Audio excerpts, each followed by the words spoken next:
লোকের জাতীয় পার্টি করেছে।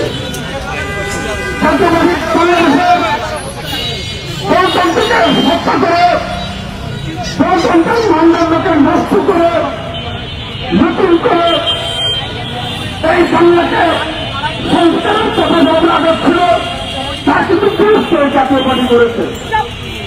বাংলাদেশ যখনই তিনবারের দরপত্র এসেছে, তখন এই ভারতের পারিবারিক শক্তিগুলো মহাগুলোকে কুলখাতা করার জন্য, এই ভারতের পারিবারিক শক্তিকে বাস্তবায়ন করার জন্য জাতীয় পার্টির মাধ্যমে সেটা লিগেলিটি পাওয়ার জন্য তারা চেষ্টা করছে। আমি বলতে চাই, গণতন্ত্র যদি এভাবেই থাকে, গণতন্ত্রের উপযুক্ত অবস্থান যদি এভাবেই থাকে, তাহলে কখনোই বিভিন্ন মতের মানুষগুলো তাদের ভাষাকে ব্যক্ত করতে পারবে না। স্বাধীনতার 54 বছর পরেও কোন রাজনৈতিক দল আজ পর্যন্ত জনমতের কথা বলার স্বাধীনতা দিতে পারেনি। গণঅধিকার পরিষদ আত্মপ্রকাশ করেছে জনমতের কথাগুলোকে, অধিকারগুলোকে, বাংলাদেশের আমূল সংস্কারগুলোকে আগামী বাংলাতে বিনির্মাণ করবে। তাই দাবেদারি শক্তিগুলো আমাদের উপরে লাল চক্ষু দেখানো, ভয় দেখাচ্ছে। আমি বলতে চাই, গণঅধিকার পরিষদ বানে বসে আসা কোনো দল নয়। গণঅধিকার পরিষদের নেতৃত্বে, দেশের সাবেক বিপিন নেতৃত্বে, গণঅধিকার পরিষদ সভাপতির নেতৃত্বে 64 জেলায় আন্দোলন সংগ্রাম গড়ে তোলা হবে। যতদিন পর্যন্ত এই ভারতীয় দাবেদারি শক্তি এই জাতীয় পার্টিকে বাংলাদেশ থেকে নিষিদ্ধ করানো হবে এবং গণঅধিকার পরিষদের নেতৃবৃন্দের উপরে হামলাকারী সকল ষড়যন্ত্রকারীদেরকে গ্রেপ্তার না করা হবে। বলে দিতে চাই, ভারতীয় দাবেদারি শক্তিতে নতুন বাংলার, এই 24-এর বাংলায়, গণতন্ত্রের বাংলায়, এই বিপ্লবীদের বাংলায় আর পূর্ণ প্রতিষ্ঠা করতে দেওয়া যাবে না। তাই সকলে এই বাংলার বিনির্মাণের জন্য দেশপ্রেমকে আলিঙ্গন করে নতুন বাংলা বিনির্মাণ করার জন্য স্বাধীনতার পক্ষের শক্তি হয়ে আমাদের সাথে থাকুন। ধন্যবাদ। এই পর্যায়ে বক্তব্য নিয়ে আসেন বাংলাদেশ ছাত্র অধিকার পরিষদ ঢাকা মহানগর উত্তরের সাবেক সভাপতি জনাব আমির ইসলাম সবুজ।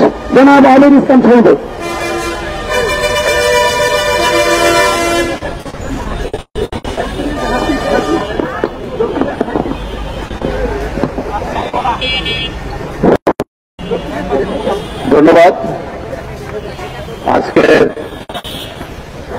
যে লুট অক্টোবরের উপর হামলার প্রতিবাদে ঢাকা মহানগর উত্তর ও দক্ষিণ গণঅধিকার পরিষদ কর্তৃক আয়োজিত বিক্ষোভ সমাবেশের আমন্ত্রিত সকল নেতৃবৃন্দ, আমি আসলে এখানে বসে একটা কথা বলতে শুনেছিলাম যে এখন আর কোনো বিচার চাইব না, আমরা সেই একটা শেখ হাসিনাকে জন্য রাজপথে ফয়সালা করবে, রাজপথ বেছে নিব।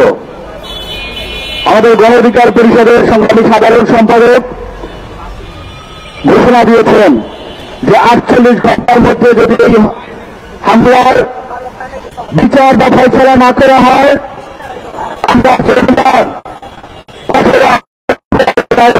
বাস্তবায়ন করব।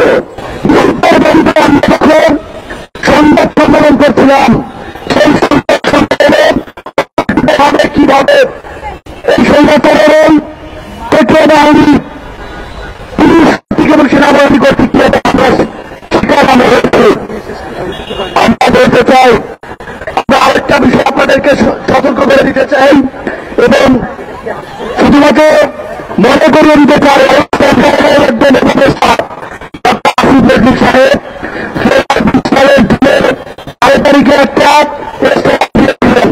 সাংবাদিক ভাইদের দৃষ্টি আকর্ষণ করছে যে আপনার শুধুমাত্র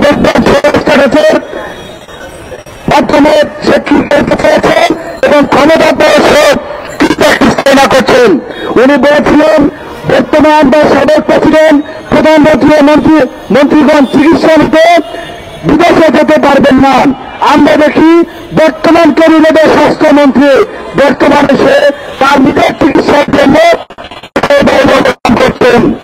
সে বলেছিলেন ক্ষমতায় চাকরি তাদের সকলভাবে তাদের সন্তানের সরকারের সাথে পারবেন না। আমরা দেখতে পাচ্ছি এই ক্যাবিনেটে বড় বড় ব্যবসায়ীরা অবস্থান করছেন। আমরা যে সপ্তাহে একদিন অন্তত তাদেরকে গণপরিবহনে চলতে হবে, সেই ব্যাপারে মন্ত্রীদের সেই আপনারা সপ্তাহে একদিন গণপরিবহনে চলবেন। কিন্তু এই সরকারের মন্ত্রীরা দেখেছেন যে গণপরিবহনের কাছে চলতে, তা চলছে না। আমি সময় সংক্ষিপ্তের কারণে অনেক কিছু বলতে পারছি না। আমি আপনাদের বলতে চাই, সেই সরকারের ক্যাবিনেটের মধ্যে শুধু একটাই পার্থক্য যে শেখ হাসিনার ক্যাবিনেটে যারা ছিলেন তাদেরকে সরকার এদেশের জনগণ বসায়নি। এই সরকারের ক্যাবিনেটে এদেশে যারা ক্যাবিনেটে আছেন এদেশের সাধারণ জনগণকে বসিয়েছেন, কিন্তু এদেশের সাধারণ জনগণ যে ম্যান্ডেট নিয়ে বসিয়েছেন এই সরকারের ক্যাবিনেটটা বাস্তবায়ন করতে পারছে না। ধন্যবাদ সবাইকে।